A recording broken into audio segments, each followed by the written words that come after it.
MoneySupermarket.com, the price comparison site. Whether it's banking, shopping or social networking, we're using the internet more and more, but in doing so, are we putting ourselves at risk of fraud? More than half of all internet users now bank online, and in the first 6 months of 2008, UK shoppers spent 38% more online than over the same period last year.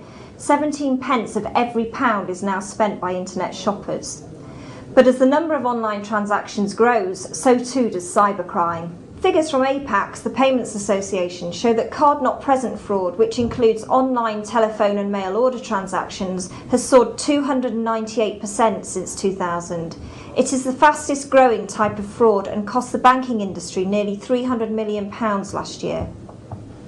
Chip and PIN has made it harder for criminals to use stolen cards in shops, supermarkets and restaurants, so they're looking for other ways to steal people's money.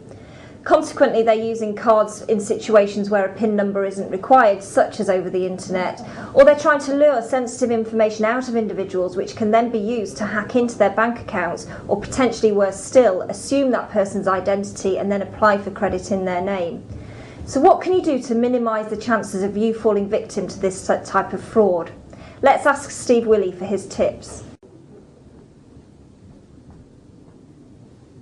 Firstly, make sure that the websites that you're using are what we call trusted websites, known brands. If you're unsure, the recommendation is just don't use them.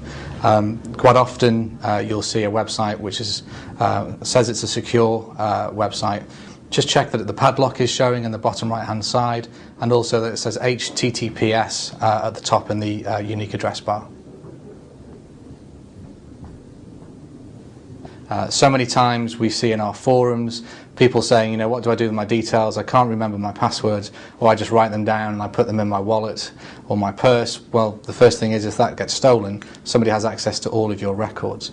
And what's very, very clear is people use the same password for all of their websites, just because it's easier to remember. So some key things you can do are obviously use different usernames and different passwords, but also to change your passwords, and I'd recommend you do that at least every 90 days. Make sure you use up-to-date web security. There's a number of applications out there now which protect your firewalls and antiviruses and all those kind of good things that we hear in the press every day.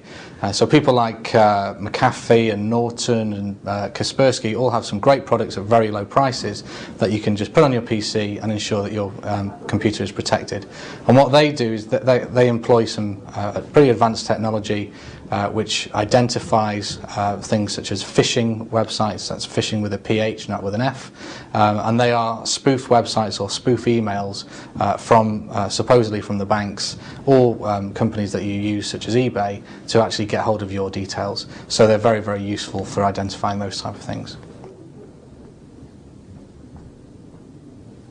A lot of the current account providers are sending out card readers, so that when you access your account for certain transactions such as transferring money, they will actually ask you to put your actual debit card or credit card into the card reader and enter a secure code into your bank account details, and then your transaction can be processed.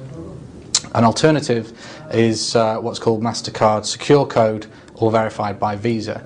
And what this is a means of providing an extra layer of security while you're shopping online. And the way that works is, if most of the credit card companies in the UK now have this facility, go to their website, you'll see a sign. If you have a Visa card, it'll be verified by Visa. If you have a MasterCard, it's MasterCard Secure Code.